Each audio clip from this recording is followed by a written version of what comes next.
What's up, guys? Since I've been riding more, I've been trying to log and record these rides with my GPS watch that I've been using for about 4 years, and I found it's not so accurate anymore. I don't know if something's actually wrong with it, or if newer ones are just so much better that I've noticed it, but I ended up getting a new watch because it was bothering me, and I'll show you some of the inconsistencies here with the data, and some of the features on why I bought this. I ended up getting the Garmin Instinct Solar.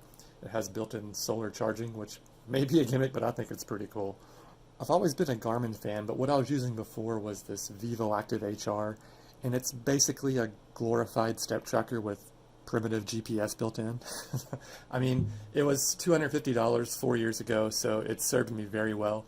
But I've noticed on the last few rides that we've gone on, compared to my buddy's map and data, the lines are very inaccurate. The elevation is way off. It reported that Bogus Basin was at 10,000 feet at one point, which is completely off.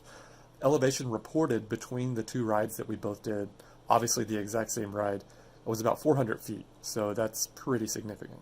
So I'm not 100% sure on this, but my guess is the newer ones are just so much more accurate because they actually access GPS, GLONASS, and Galileo, all the fancy Russian and European services as well.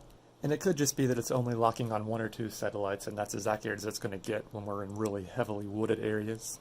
So of course the main thing that brought me to this watch was the solar charging feature. They claim that because it uses a monochrome display, and there's really good solar charging panels behind the glass as well as around the ring of the outside, you can get up to 56 days or more outside if you're in the sun a lot. I think that's pretty incredible.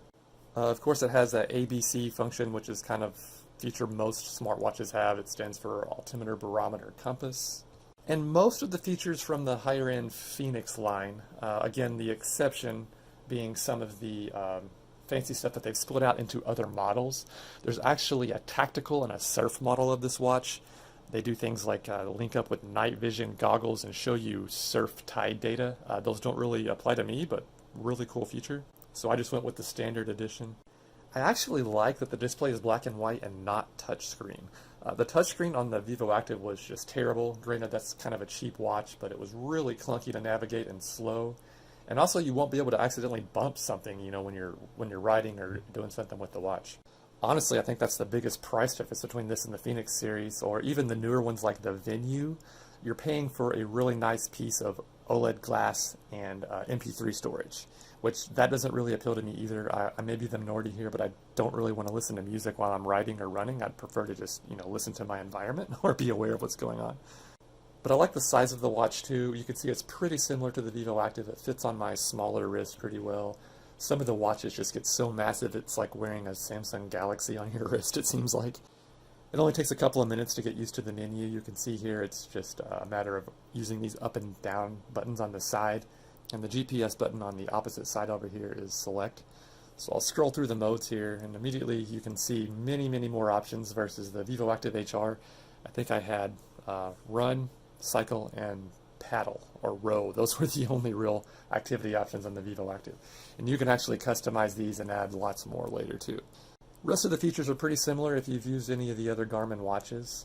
You'll see the Instinct has this newer reversible style plug. It almost looks like a USB type connector, where the Vivoactive HR has this old clunky snap-in cradle I could never get to connect right. So definitely an upgrade. I've already had it on a couple of rides and I can hardly even tell that the battery's gone down, so that's a good sign so far. Hopefully I'll get another 4 years out of this one. See ya.